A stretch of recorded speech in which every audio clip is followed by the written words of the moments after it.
Basically, MAID is offering death to people in a system that can't even properly offer palliative care or hospice care.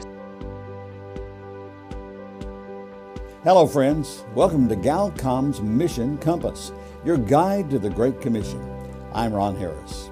On today's Mission Compass, we want to update you on what Galcom is doing around the world and also connect with a ministry partner who, like Galcom, is making waves. Where do you fit in the Great Commission? Well, keep listening. We may have an answer for you. And here's your host, Galcom's Tim Whitehead. Well, thank you, Ron. Thank you, friends, for joining us here on the Mission Compass. Hey, Producer Brent, what's our vision statement here at Galcom, the producers of the Mission Compass? We want to see the gospel of Christ shared with every tribe, tongue, and nation. And we do that by sending radios around the world, solar-powered radios and audio Bibles. And here on the Mission Compass radio program, that is also our vision.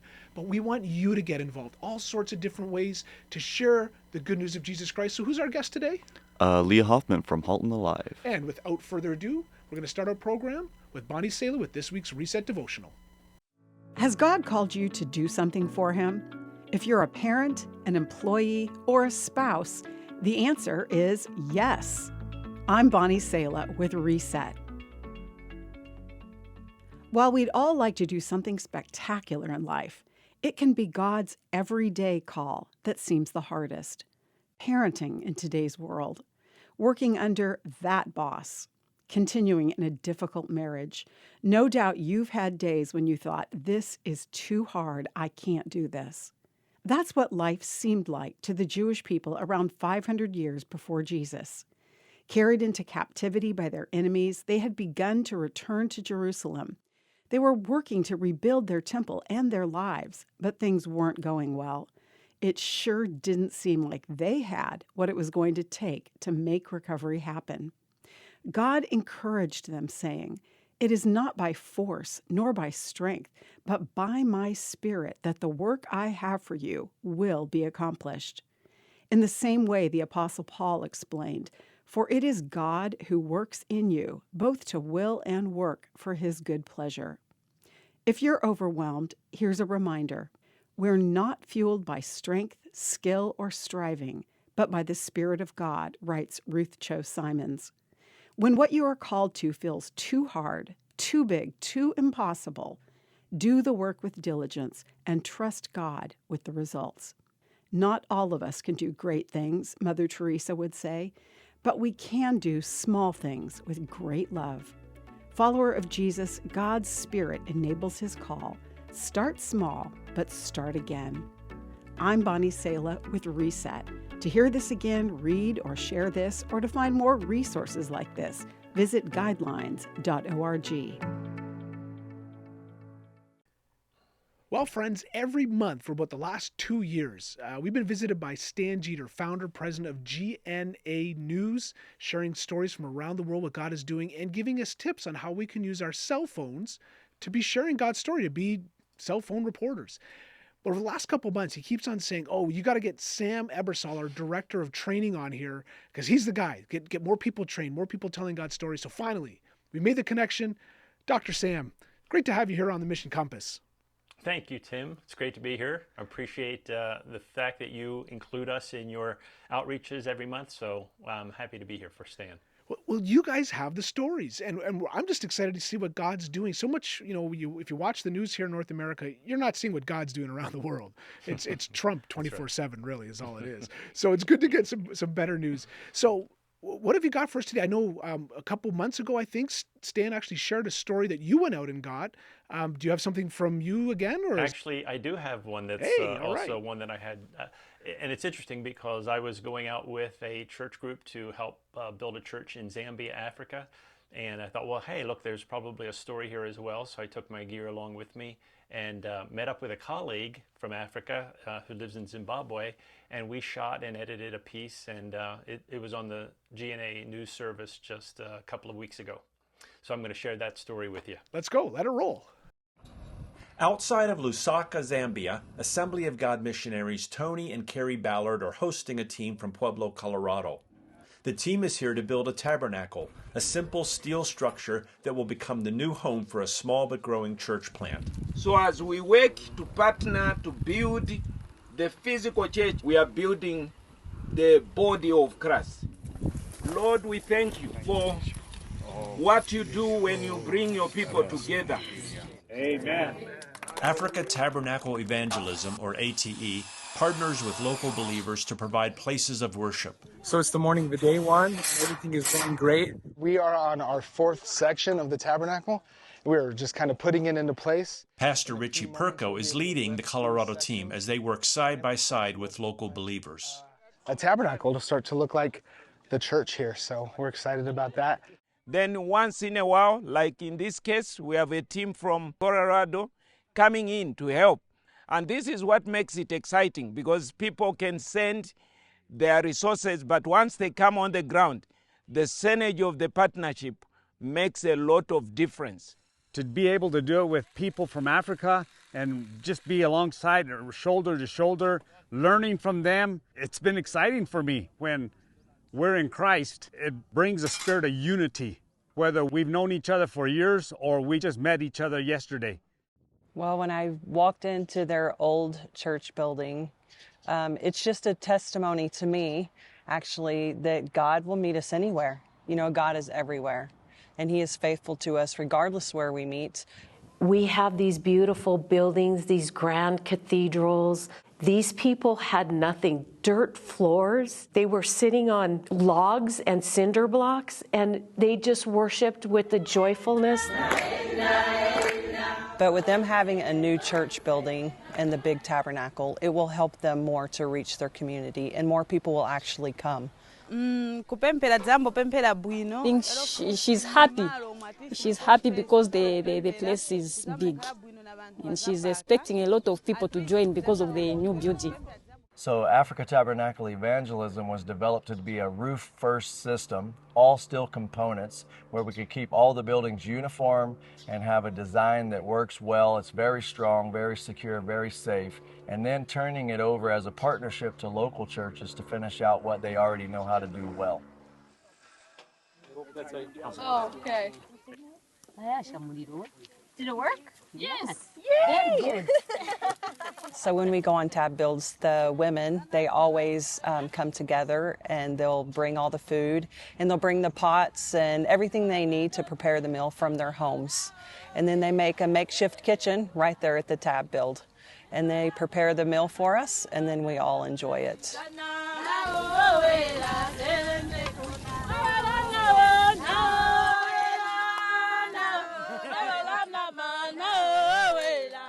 It just feels like we have known each other, or we have like some sort of connection, even though I know they're saying that there's no way this girl can relate to us, but I'm just so excited to go back and not worry about anything but who Jesus is in my life. The goal of Africa Tabernacle Evangelism is a healthy church within walking distance of every African, and the church in Zambia is rising to the challenge. So each national church cast a vision. In particular, Zambia, we have casted a vision. The next 10 years, we want to increase the local churches to 5,000. Right now, we are running at 250. Sometimes people say, how will you manage it? It's not in our effort. God will help us push through. There is excitement when a tab like this comes. They will be excited to go and plant another church in the next village. So this is a game changer in terms of stabilizing a local church.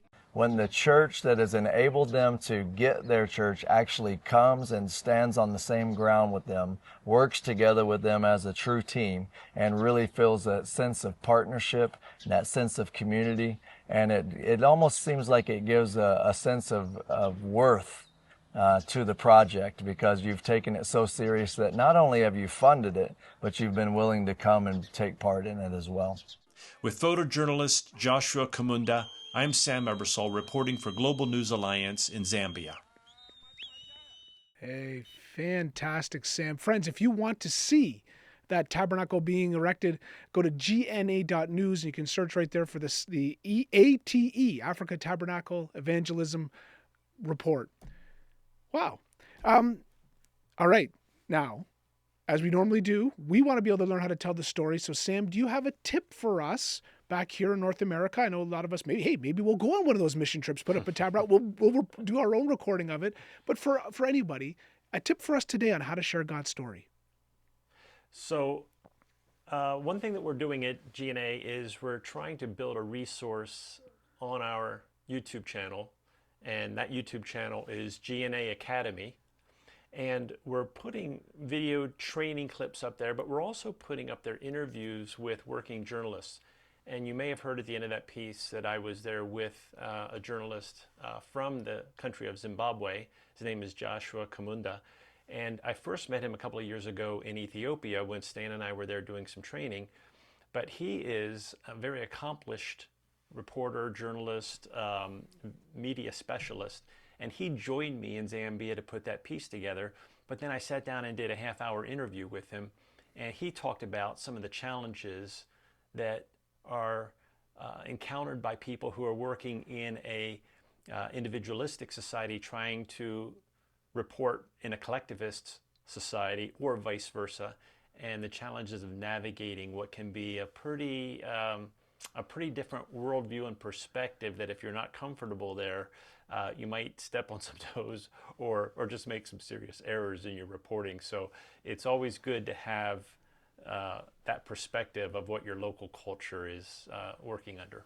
Yeah, I totally agree. Cultural sensitivity is huge in missions, that cross-cultural translation. So you have a bit of that tip there from Joshua? I just have a short little excerpt from Joshua from that longer half-hour interview that we did with him. Hey, let's see it. Okay.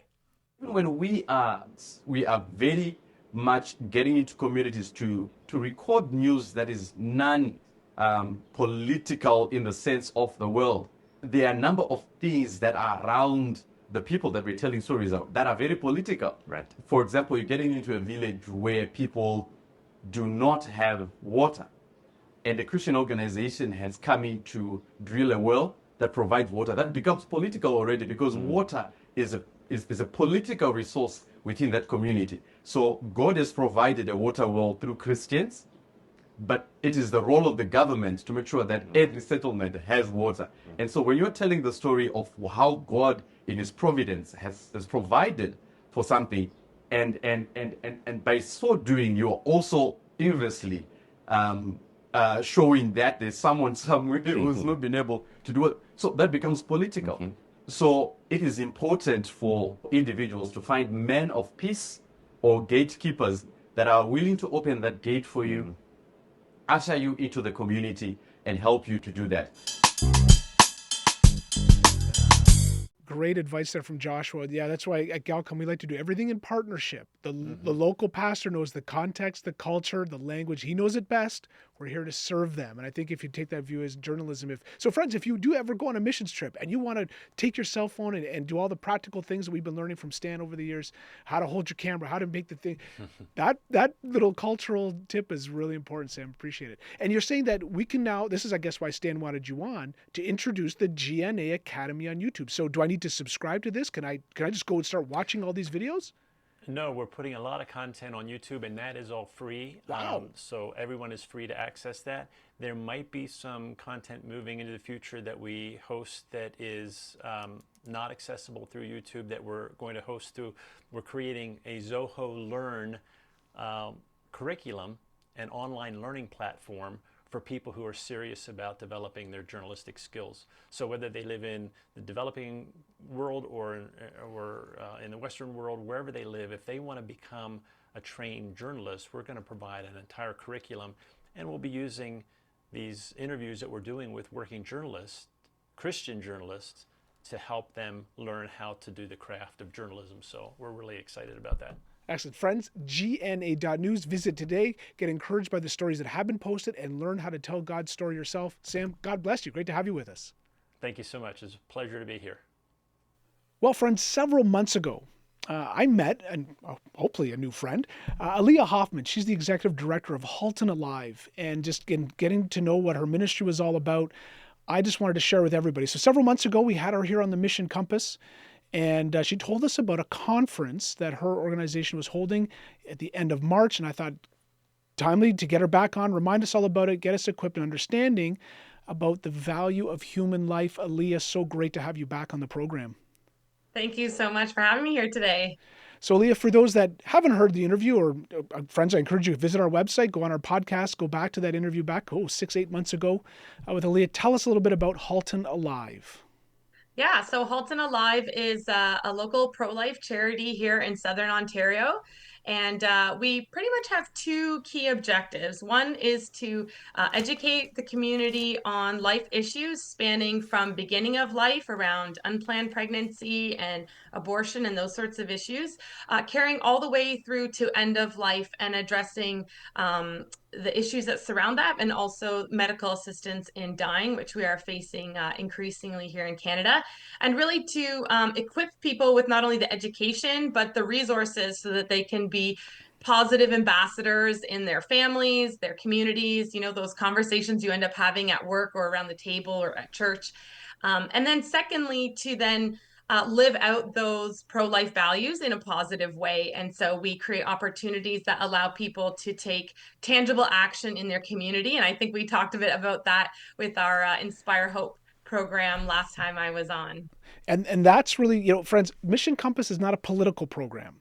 And often abortion, pro-life, pro-choice, it becomes a political issue. But I'm convinced it's a missions issue. And Inspire Hope, this is Elea that I got so excited about, is what we do missionally, evangelistically, to care for people specifically at end of life. Share a little bit about that, because this really what got me excited about your organization. Yeah, so Inspire Hope is something that sort of got started during the COVID era and has continued on through. So essentially, we reach out to long-term care homes and gather our community to basically bring love and hope to them. So there's a lot of people living in long-term care facilities that are actually quite vulnerable to like loneliness and isolation. Sometimes it's just practical that they don't have family in the region. Other times, maybe those bonds are broken or they don't have people here. But really, we want to dissolve that loneliness and depression that can lead to a desire to end one's life through something like MAID, by bringing community and reminding them that there are people, even strangers, who love and care about them. So we have kids making flowers with little notes on them or sending them cards. And at Christmas, we do these gift boxes, and they're given specifically to people who the homes have identified as vulnerable.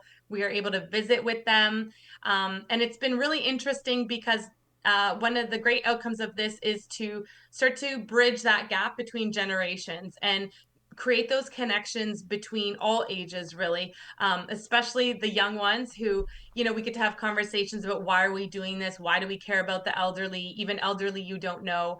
And it's been quite transformative. We watched teenagers really change their attitude on things. Or bring that content to their peers at school through like a school project or something, talking about it.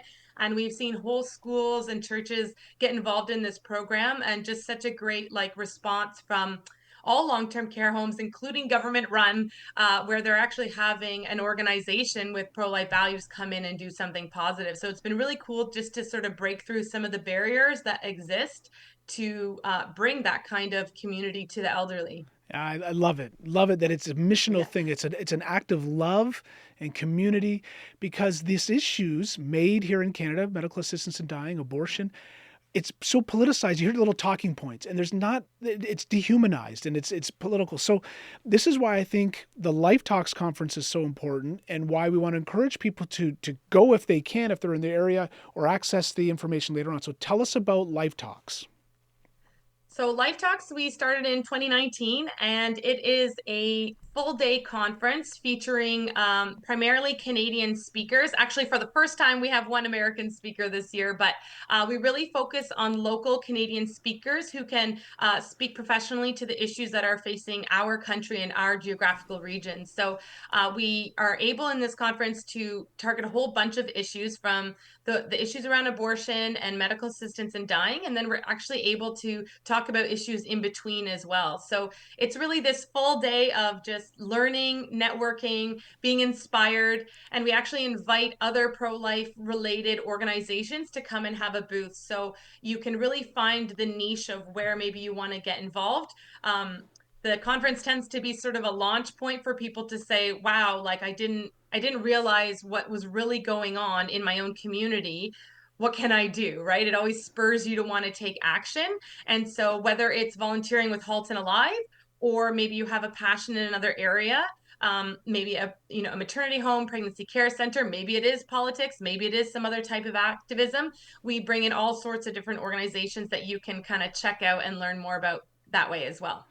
I got a couple questions that I've just kind of quick jotted down so I don't forget. But the first one is, you said abortion, end of life, and everything in between. What is the in between? Yeah, so there's just all these little issues that end up pertaining to these core life issues. So, for example, in the past, we've had sort of breakout speakers do information on the sex trafficking industry and how that relates to abortion.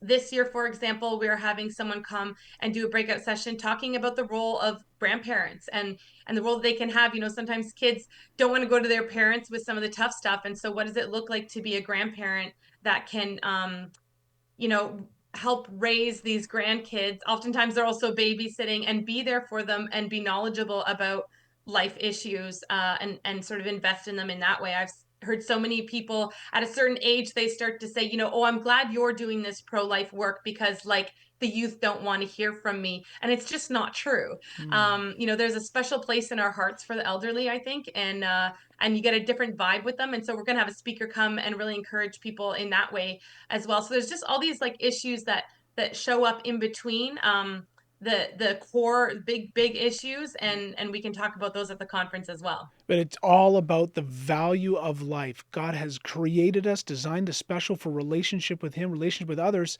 and the enemy has come to kill, steal, and destroy, and always wrecking this relationship. But so I just love that it's not just the abortion issue, and now it's not just the maid, but that's sex trafficking and everything else that dehumanizes us and takes away that value. Again, try not to be political, but as you said, you have a uniquely Canadian view because there is no abortion law in Canada. But interestingly, I'm sure you're watching the news. I heard President Trump down in the U.S. Pardoned, I think it was 23 anti-abortion activists or pro-life activists because they had been wrongfully arrested and jailed because they were demonstrating outside an abortion clinic. Just for my own information, sorry for maybe not following this as closely, is that a danger in Canada as well as the U.S. still? It sounds like the U.S. it's been solved. You can hold up a sign and say, this is a life. What happens in Canada? Yeah, so Canada actually has bubble zone laws. Bubble zone. If you've heard of that, No. And it basically means that you cannot be within like a certain distance of any facility that provides abortion, which in Canada is a little bit complicated because a lot of abortion happens in hospitals, not exclusively clinics. So there is a lot of that, and so you can't actually even wear like pro-life paraphernalia or anything like that within that range.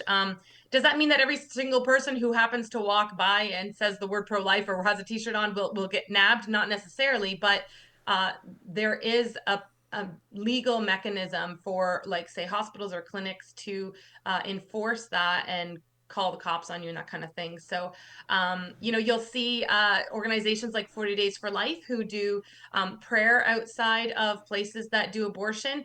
They're now down the road here in Canada. So, and then if you trespass that, like, we have Linda Gibbons here in Canada who repeatedly just silently prays outside of places where abortion happens. And she's been arrested and spent a lot of time in jail over the years. So, and there's many others who have done that. So, yeah, it's definitely an issue here. And it's funny, the thing about like not wanting pro-life to be political, it's like it's one of these things where I think the political sphere wants to be like, oh, that's a religious issue, we're not dealing with that here.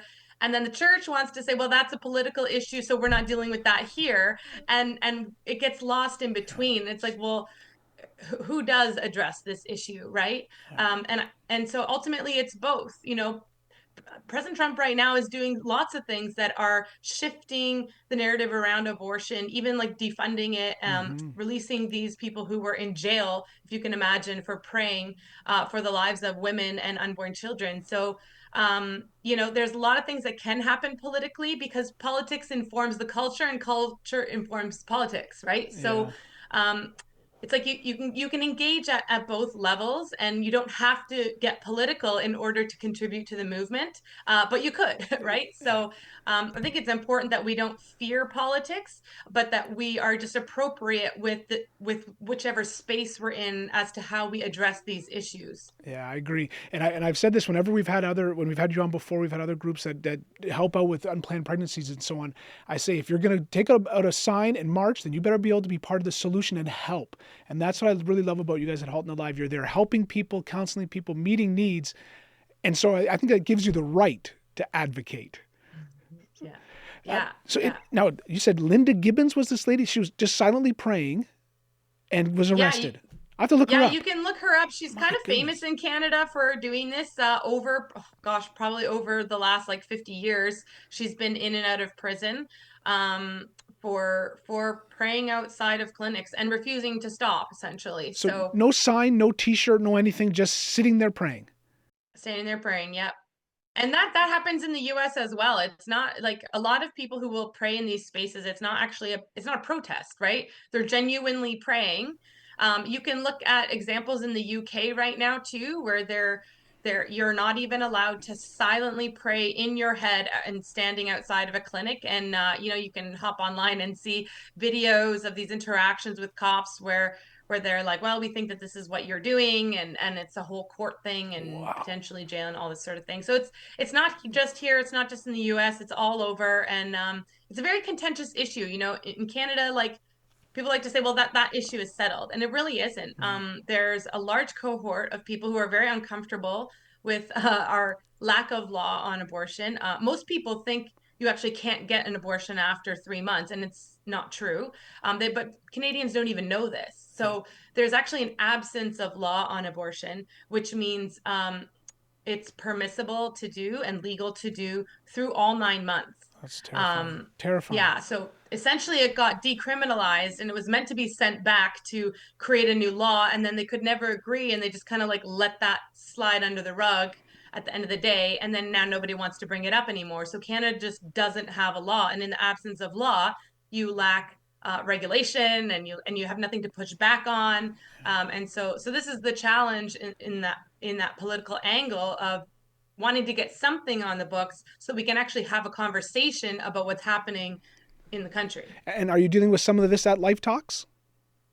Yeah, so we always have people who will speak to these issues. This year we have Jonathan Van Maren coming, and he's a local guy, great speaker, and he's really going to talk. He actually just put out a new book, and he's going to be talking about kind of how did we get to this place where we are in Canada, and kind of looking at the history from, sexual revolution and Kinsey to like where we are now, and how we kind of got there, and what we need to do to get out. Yeah. So that's going to be a really great talk. Okay. HaltonAlive.ca, Halton, Halton, alive.ca. Hit the events. And now, Elea, for people that can't make it to the Halton region, Burlington, Hamilton region, you post these talks as seminars on the website later?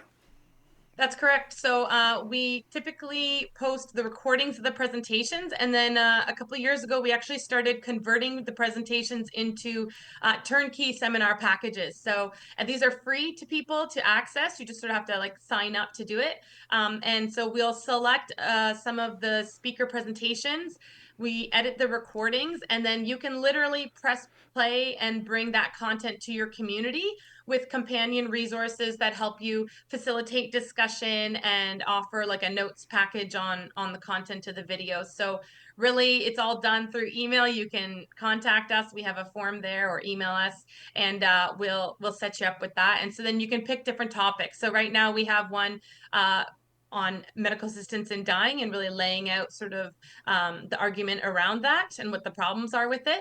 And we're about to release one on palliative care, looking very specifically at the Canadian healthcare system, and what palliative care looks like within that, and sort of the problems we're facing, where basically MAID is offering death to people in a system that can't even properly offer palliative care or hospice care. So looking at some of that, and then of course we'll have more of them coming up as we're able to sort of edit and release that content. All right, HaltonAlive.ca, Life Talks. go on there, get those seminars for yours if you can't get out there. And if you are in the area, March 29th in Burlington, all the information is there on the website. Elea, really appreciate this, friends. The Great Commission, when Jesus tells us to go in all the world, he says, and teach them to obey all things that I've commanded you. And I'm confident in reading the scriptures that God values life, and we are to be people of love and grace and help.